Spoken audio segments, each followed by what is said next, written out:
فذكر إنما أنت مذكر. الحمد لله رب العالمين وصلى الله وسلم وبارك على نبينا محمد وعلى آله وأصحابه أجمعين. اللهم علمنا ما ينفعنا وانفعنا بما علمتنا وزدنا علما إنك أنت العليم الحكيم واغفر لنا ولمشايخنا ولولاة أمرنا وللمسلمين والمسلمات أجمعين. رب اشرح لي صدري ويسر لي أمري واحلل عقدة من لساني يفقه قولي. أما بعد. Assalamu alaikum wa rahmatullahi wa barakatuh. Nous nous retrouvons pour cet épisode 11 de la biographie prophétique qui consistera au prêche de l'islam en dehors de la Mecque. Au mois de Shawwal de la 10e année de sa mission prophétique, le prophète sallallahu alayhi wa sallam partit à pied pour Taïf, une ville qui se trouvait à peu près à 96 km de la Mecque, en compagnie de son affranchi Zayd ibn Haritha, pour inviter les gens à l'islam. Sur le chemin, il prêcha l'islam à toutes les tribus qu'il rencontra, mais aucune d'elles ne répondit favorablement à son appel. Arrivé à Taïf, il entra en contact avec la famille de Umayr qui comptait parmi les familles nobles de la cité. Il invita les fils de Amr ibn Umayr al-Thaqafi à embrasser l'islam et à soutenir la religion d'Allah. Mais ceux-ci refusèrent son appel. L'un d'eux dit « Si Allah t'a vraiment envoyé, je déchirerai les tissus de la Kaaba. » Et un autre dit « Allah n'a trouvé que toi à envoyer. » Et le troisième a ajouté « Je jure par Allah que jamais je ne t'adresserai la parole. Car si tu es vraiment le messager d'Allah, tu es trop important pour que je te réponde. Et si tu mens à propos d'Allah, alors tu ne mérites pas que je te parle. » Le messager d'Allah sallallahu alayhi wa sallam voyait qu'il n'y avait aucun dialogue possible avec eux, se leva et les quitta en disant « Si vous refusez mon appel, au moins ne divulguez pas ce pourquoi je suis venu à vous. » Durant 10 jours, il resta donc à Taïf, communiquant son message aux personnes éminentes, l'une après les autres, mais en vain. Les sots de la ville et les esclaves le huèrent à travers les ruelles de la ville. Ils l'insultèrent, ils lui lancèrent des pierres, ils l'obligèrent à fuir. Il quitta donc la cité, poursuivi par une populace impitoyable. Du sang coulait le long de ses jambes et couvrait ses sandales. Et Zayd, faisant du mieux pour le protéger, fut blessé à la tête. La foule des poursuivants ne s'arrêta qu'après les avoir chassés de quelques kilomètres de la ville, à travers les plaines sableuses jusqu'au pied des collines environnantes. Et là, épuisés à l'extrême, ils se réfugièrent dans un verger appartenant à Utba et Shayba ibn Rabi'a. Au moment où tout le monde semblait s'être dressé contre lui, le prophète d'Allah sallallahu alayhi wa sallam se retourna vers Allah et se réfugia dans l'invocation. Et les mots qui suivent, très touchants, constituent le témoignage de la manière dont son âme opprimée exprima sa détresse. Il était alors blessé et plein de lassitude, mais il avait confiance en l'aide d'Allah Ta'ala. Il dit « Ya Allah, à toi je me plains de mon impuissance et du dédain des hommes. Tu es le plus miséricordieux des miséricordieux. Tu es le Seigneur des démunis et des faibles, et tu es mon Seigneur. Entre quelles mains m'abandonnerais-tu? Entre les mains d'un étranger lointain qui ne me montrerait qu'un visage renfrogné, ou entre celles d'un ennemi à qui tu as donné autorité sur moi? Si tu n'es pas en colère contre moi, alors je ne me fais aucun souci, mais la paix venant de toi m'est plus agréable. Je cherche refuge dans la lumière de ta face, qui illumine les cieux et dissipe les ténèbres. Toi qui assures le bon ordre des affaires de la vie immédiate et de la vie ultime, contre ta colère ou ton irritation, il n'est de force ni de puissance qu'en toi. Le voyant dans cette situation de détresse, les deux fils de Rabi'a, tous deux riches mécois, furent émus, notamment à cause des liens de parenté les unissant à lui. Et il lui fut rapporté du raisin.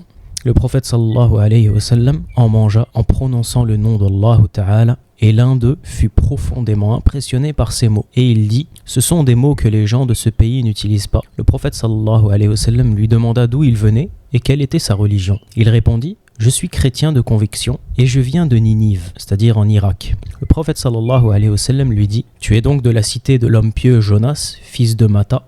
L'esclave chrétien lui répondit « Comment peux-tu connaître Jonas, fils de Matta ?» Le prophète sallallahu alayhi wa sallam répondit « C'est mon frère, il fut prophète au même titre que moi. » Sur ce, l'esclave se mit à embrasser le prophète sallallahu alayhi wa sallam et ses mains et ses pieds. Ses maîtres mécois le réprimandèrent pour cet acte, mais il leur dit « Maître, personne sur terre n'est meilleur que lui. Il m'a révélé une vérité que seul un prophète peut connaître. » Ils le réprimandèrent à nouveau et dirent « Nous te mettons en garde contre l'abandon de la religion de tes ancêtres.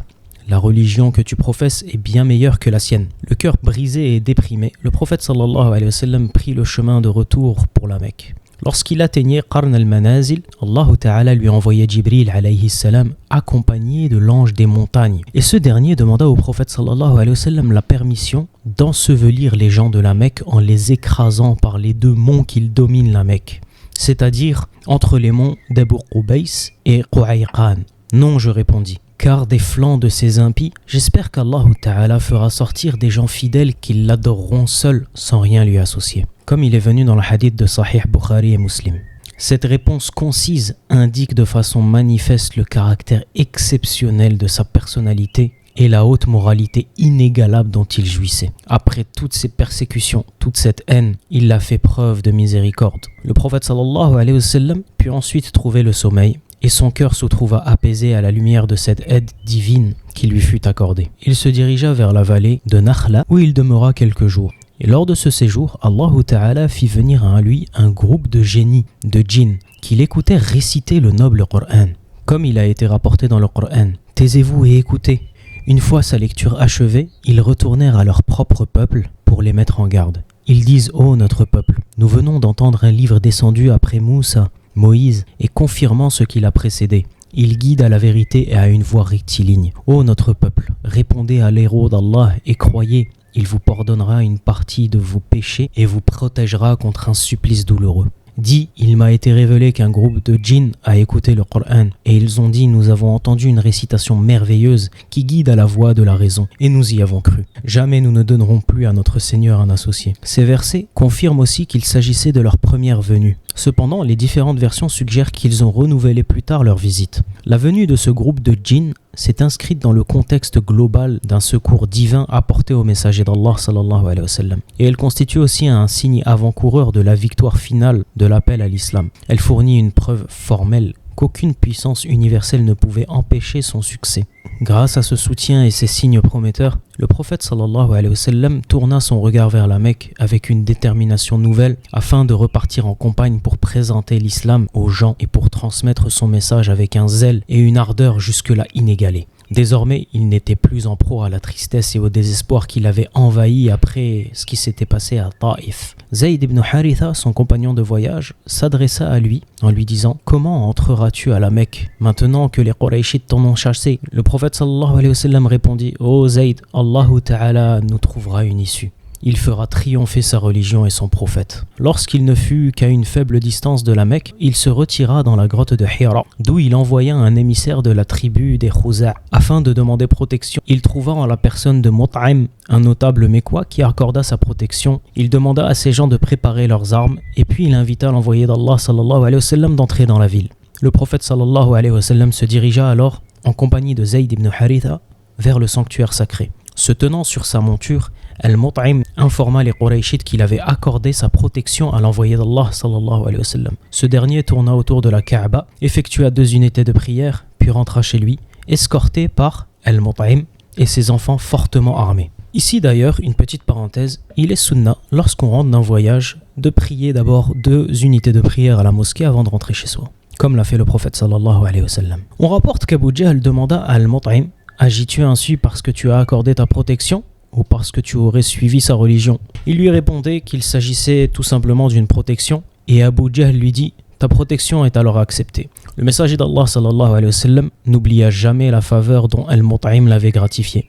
À l'issue de la bataille de Badr, il déclara d'ailleurs publiquement « Si Al-Mut'im était encore vivant et venait me voir pour intercéder en faveur de ces individus puants, je les aurais relâchés sans demande de rançon. » Ainsi prend fin l'épisode 11. Nous verrons dans l'épisode suivant comment est-ce que l'envoyé d'Allah sallallahu alayhi wa sallam a exposé l'islam aux tribus et aux individus. هذا والله تعالى أعلم سبحانك اللهم وبحمدك أشهد أن لا إله إلا أنت أستغفرك وأتوب إليك